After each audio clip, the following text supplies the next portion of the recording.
Hey there. Hey there. Good morning.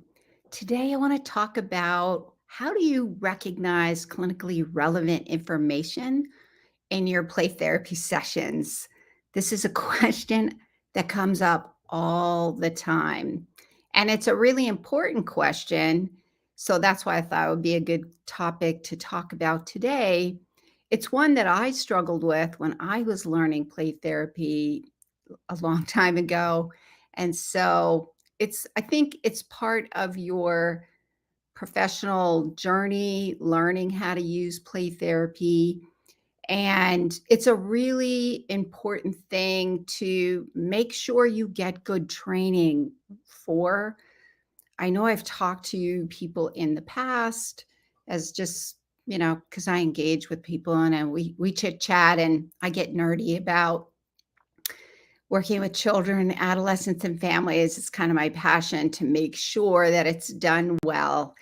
And there are times when I talk with professionals who are not trained to use play therapy, but they work with kids and they don't really fully understand what play therapy is, which is one of the reasons I like doing this weekly live stream to make sure that there's an understanding, because I think when we understand, then things make more sense about why it's important to get the training needed in order to work with children, adolescents, and families if you're using play therapy. And one of the things that I'll hear when I'm talking to people that aren't adequately trained and their competency skills using play therapy are not very strong because they're not adequately trained is, "Oh, I'll just figure it out. It'll make sense." Or, you know, "Children use play, so they'll play it out." And then I'll ask them, "Well, but you're not really trained to know what to look for." And they'll be like, "Oh, well, I'll figure it out." And to me, that's a lot like trying to do talk therapy with adults when you're not even foundationally trained in how to do that. That's that's it's the same with children, and it's just a different modality. So that's why I thought today would be good to talk about, what do you look for? How do you know what to look for? So first, one of the things that I want to talk about is I'll just give an overview of what play therapy themes are, and um, then we'll go into a little bit more about understanding play themes and behaviors. So first, I would love to see who's here. What population are you working with? Where are you from? So go ahead and post that in the comments if you're joining me live. If you're watching on the replay, feel free to post in the comments. Where are you from? What population are you working with? Are you using play therapy? What are your questions about recognizing themes in the play behavior? In the play therapy sessions? What are your questions about knowing what to look for? That's a big one. We talk about this one a lot when I do play therapy consultation. We'll talk about this one in my Play Therapy Academy program when we meet for our online group meetings. This is a topic that comes up a lot.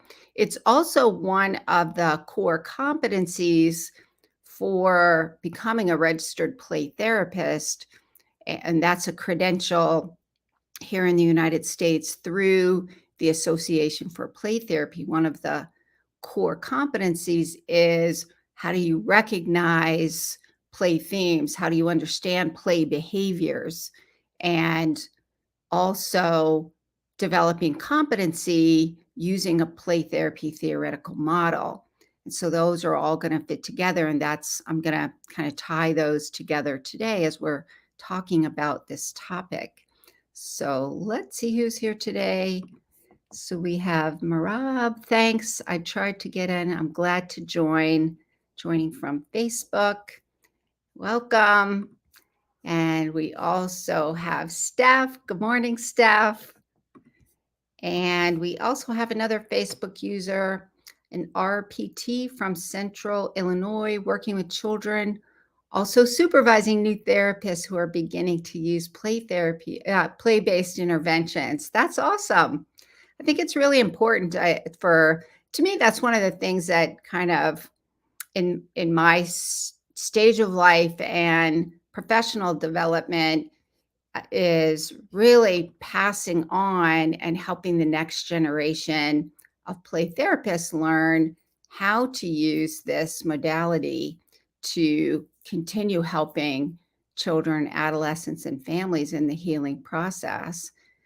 The nice thing about doing things online since COVID, one of the silver linings out of a terrible thing that happened globally is that as the mental health professionals, we've gotten a lot more proficient and comfortable using online formats.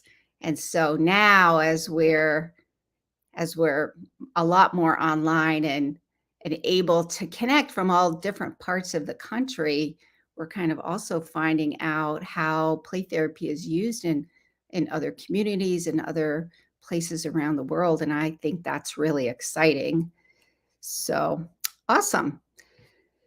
So if you're joining me live, I am Kathy Spooner. Also, if you're watching on the replay, I'm Kathy Spooner. I'm a licensed clinical social worker and a registered play therapist supervisor here in the United States.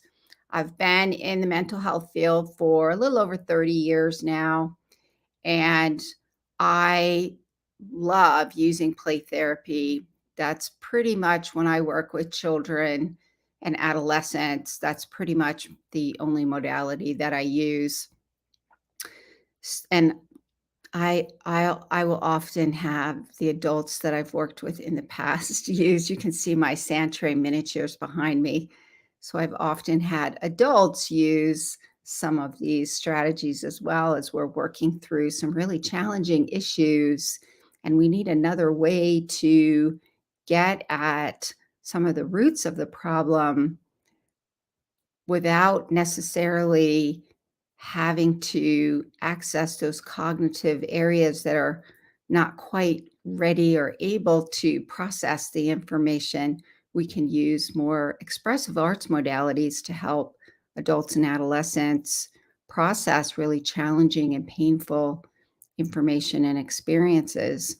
So at this point, um, that's kind of where I am at this point trying to pass along the information. So if you find these live streams useful, please feel free to like them and share them on your social media platforms. I will talk a little bit more about Play Therapy Academy. If you're interested, I'll talk a little bit more about that at the end. I only have a few spots left and then we're full, and I won't have openings until I have openings. But right now I have 3 spots left, and then when they're full, then there won't be any more spots. So I'll talk a little bit more about that at the end. So let's get started. First, let me do a quick review of what play themes are. And if you're interested, I've done live stream episodes about this in the past. So if you're interested in watching some of the replays, it's probably easiest to find them on my YouTube channel. So it's Renewing Hearts Training, Kathy Spooner, Renewing Hearts Training on YouTube. If you want to go over there and find those, you just click on the live tab and you'll see all of the replays there. If you're in my Facebook group, then you can look in the featured section. I have them all pinned in the featured section. So if you're interested, I do have if you're on Facebook, I have a Facebook group for child and adolescent therapists who are using play therapy and expressive arts. The Facebook group is called Play and Expressive Arts Therapy Playground. if you're interested, you can hop over there and join the group. You do have to answer all the questions though. Otherwise, you won't be admitted. So I like to mention that because people um, oftentimes don't answer them and then they don't get in, and then I feel bad actually. So, if you're watching on LinkedIn, it's probably easiest to pop over to my YouTube channel to see all the live streams and I also stream into Instagram every week. So if you're in Instagram, you could probably find them in my grid. The easiest place is on my YouTube channel, I think. So, first and foremost, what are play themes? Just an overview. Essentially, play themes are the ways children use toys and their statements made and their interactions that are giving you an indication of what it is they're working through. So that psychological, social, emotional kind of content that they're experiencing, and you can recognize that those themes based on what they're doing in the playroom, and that shows you what they're working through in the session. So if you think about it, children use play to communicate with you what's going on in their lives and what is happening in the play therapy sessions. They use play to help them make sense of things and to try out new things, new skills, to work through the things that are going on in their lives where they're experiencing some challenges as well. And so you get an idea of what's going on for them, what it is they're working through based on what's going on in the playroom, and we call these themes. The thing is, you want to make sure you're looking at these over time from session to session to session. You're looking at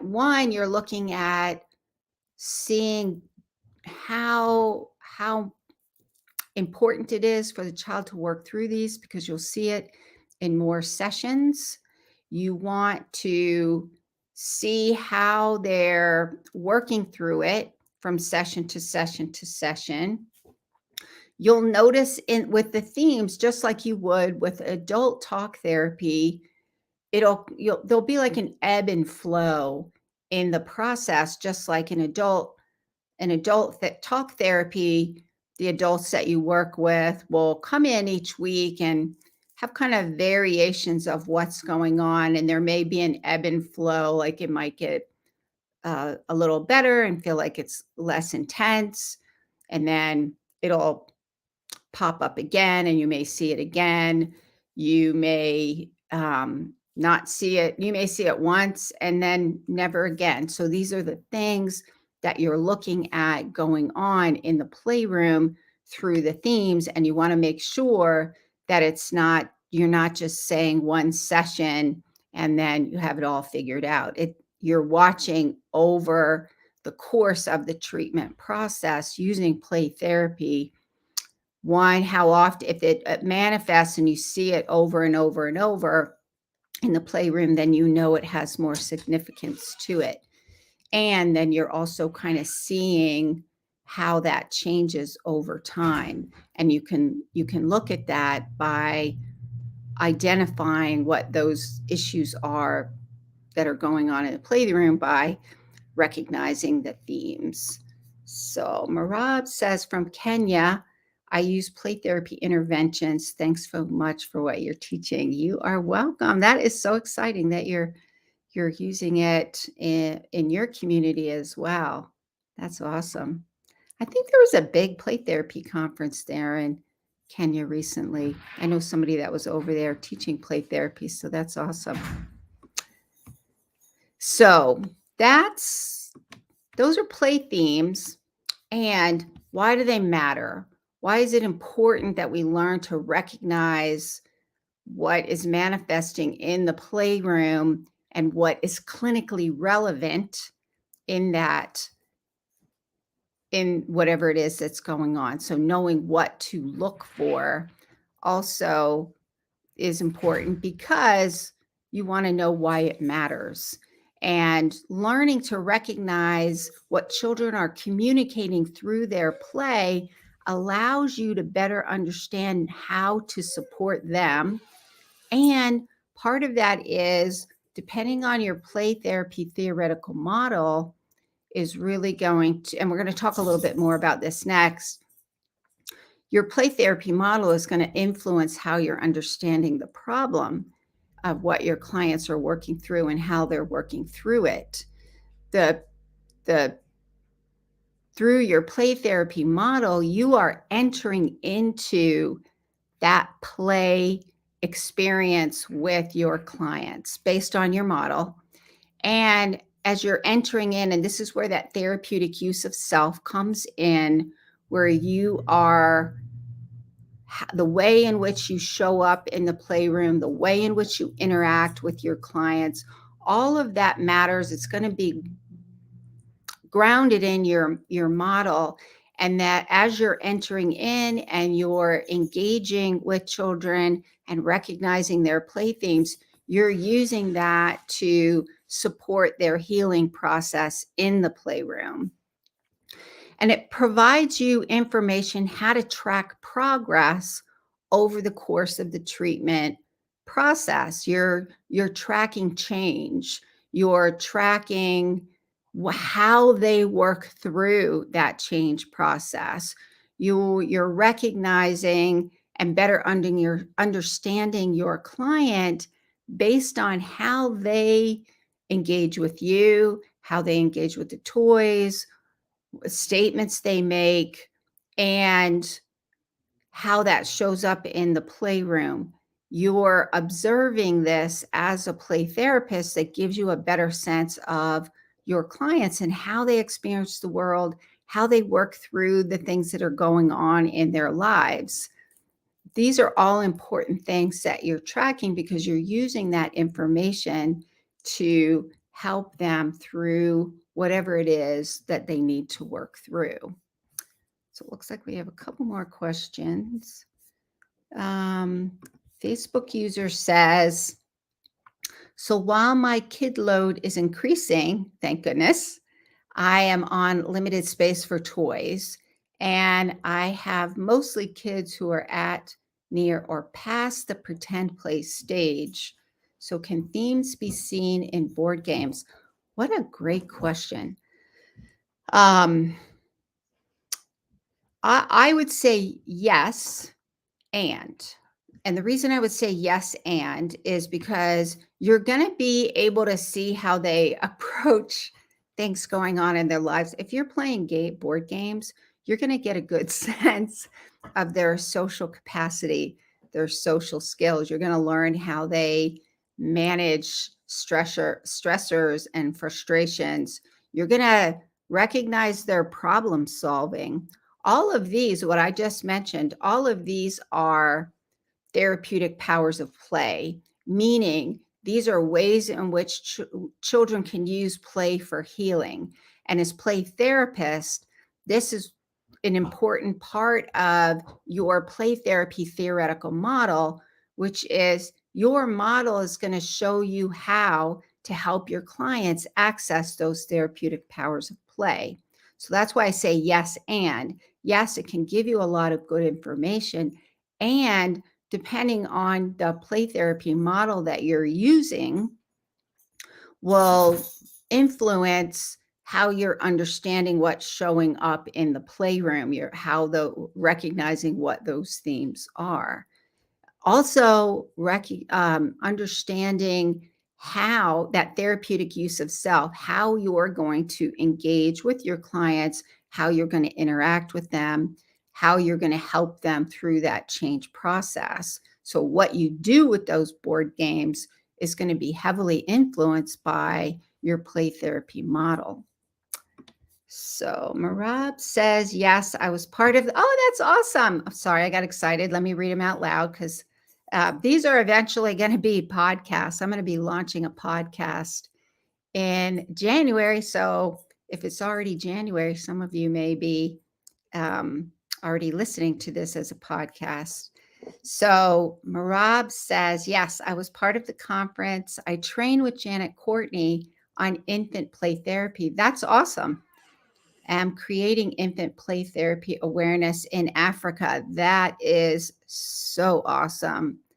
I was in South Africa back in 2008. I went with a very large group of social workers over to South Africa. We were in Johannesburg and Cape Town, but one of the things that we were doing is looking at the impact of the AIDS epidemic and how to help children heal. So to me, it's kind of exciting that these things are going on in other countries, and we're really learning some best practices from each other about how to help children, adolescents, and families heal. So let me get back on track. Okay, so that's why do play therapy themes and behaviors matter? So how do you understand play themes and behaviors? So I'm just going to go over today. I'm going to go over just some general things to keep in mind. And these are things that really are going to be influenced by your play therapy model. And that's going to take training. And I would say some consultation, taking the training to learn the skills. And then you do the consultation to help you take what you've learned and apply it in the play therapy sessions. And so that's one of the reasons I created Play Therapy Academy. In Play Therapy Academy, I have some courses in there to teach some of the foundational skills, and we do the online group consultation with um, case presentations each time. So we're learning from each other, but we're also using that format to learn to get some individual time as well. And one of the things that we talk about a lot is how do you recognize themes, and really the importance of using a theoretical model to recognize themes and to know what's going on and what are the specific skills based on your model to help your clients through that process. That being said, there are some general themes that are across play therapy models that you'll recognize, like for example, and your theoretical model is going to influence how you make sense of them. So for example, my foundational training is really child-centered play therapy. uh, Prior to that was family therapy, so I would say I have both of those. And child-centered play therapy is going to understand themes a little bit differently than someone who's maybe an Adlerian play therapist or a Jungian play therapist or a cognitive behavioral therapy therapist. There's going to be a different nuance to them. And the way that we make sense of what children are communicating and working through in those sessions will be based on your theoretical lens. So, making sense of play behaviors, statements made in play therapy sessions, how the children interact with the toys, how they interact with you, all of these are going to be influenced by the nuances of what's going on in the playroom. For example, if a child can play with let's say you have a kitchen in your playroom. So you have food, you have the pots and pans, you have the plates and the utensils and the cups to drink from. And so your client is using the kitchen area.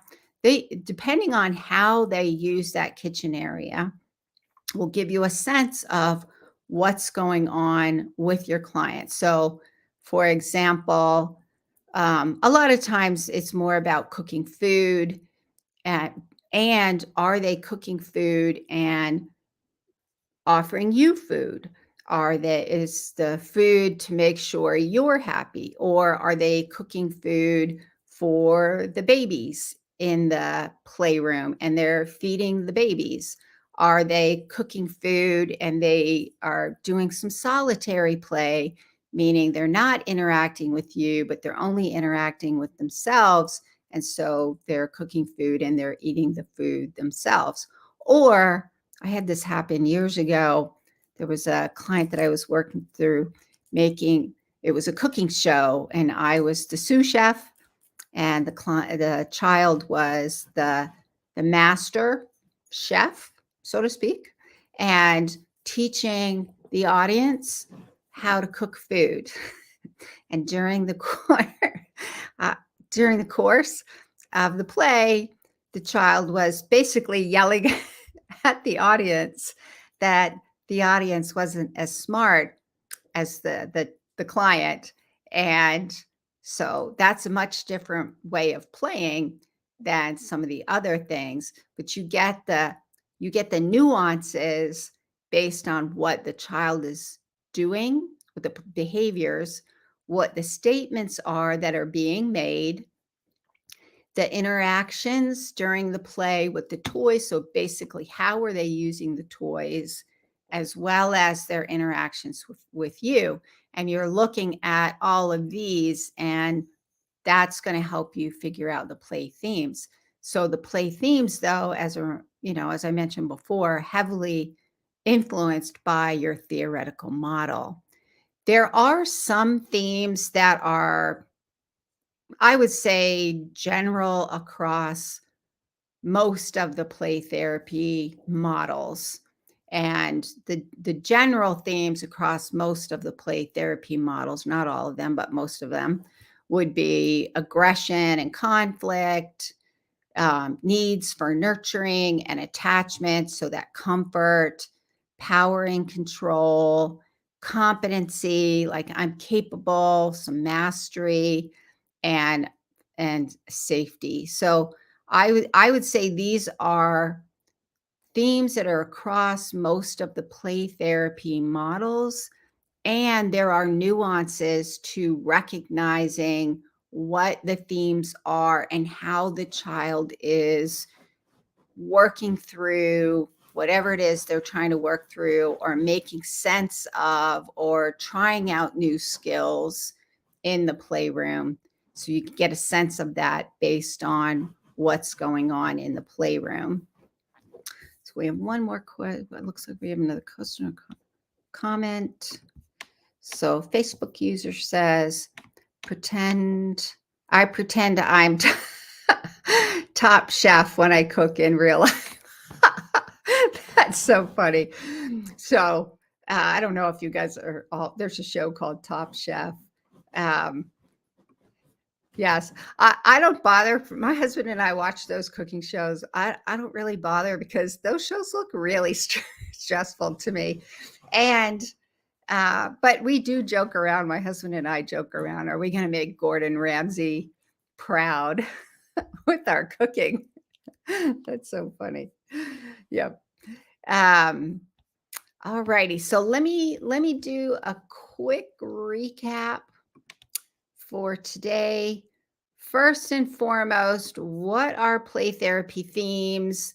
They are behavior statements, interactions during the play therapy process that provide a clue about what it is that's going on with your client, what it is they're working out, what are they making sense of in their lives.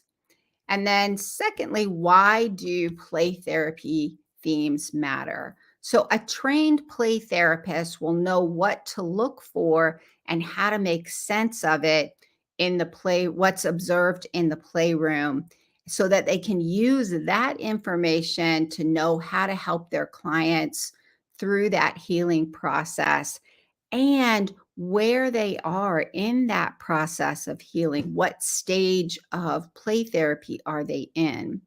I would also add that as we're recognizing and understanding play themes, then when we're meeting with parents, it also helps us to know how to support parents in that change process. And just a little caution though, I don't think you need to tell parents what the themes are. I don't think you need to tell parents what their children are doing in the playroom. I think the way that looks, this is a question that comes up a lot, so I thought it would be good to mention it here. So you as the play therapist are observing what's going on in the playroom, you're recognizing these themes, and you're recognizing, where they are in the change process. The way that comes into play when you are meeting with parents is you're giving some information about, basically, generally speaking, keep it general. Like your child seems to be working through, um, what are some, like working through some aggressive emotions, which is good because he can do that in the playroom. And he seems to be working through some of the grief that's going on in his life. You can say general just like that. And then what parents need you to do is support them. They want to know how they can help their child.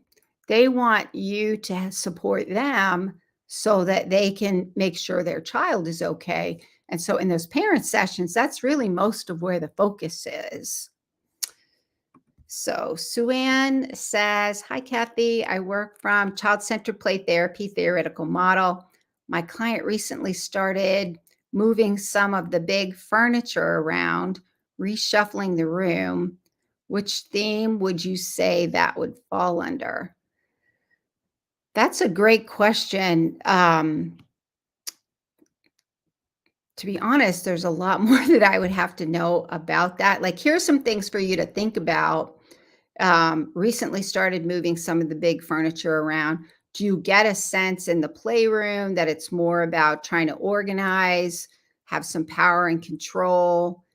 And like, I can move big things, or they are trying to get some organization in their lives. What is it about the big furniture? Like, is that your chairs? It might be that they are trying to have some power and control. Is it done in an angry or aggressive way? Is it done in a, like, kind of an exaggerated, I can't do this, I'm kind of helpless? So there are a lot of different nuances that you would look for in that. And reshuffling the room. That's interesting. Um, anyway, those are some things to think about. I'd probably have to see it too to get a better sense of what's going on. Then we have Marab says one particular child wanted all the toys to himself. What, what would you say about that? That often happens. That's a really good point. That often does. I mean, think about it. It's toys. Children think toys are magical. I don't know. When I was little, I wanted all the toys too. When my kids were little, they wanted all the toys, any new and shiny thing. I think that gives you a sense of the child too, and kind of their personality wiring. I also think, what is this, a child that doesn't have very much, and the toys in the playroom are awesome and make them happy. There are a lot of things you could say about that. I would say to kids, though, generally, like your playroom, it's not uncommon that they want your toys. It's not uncommon that sand tray miniatures find themselves leaving my office without my knowledge.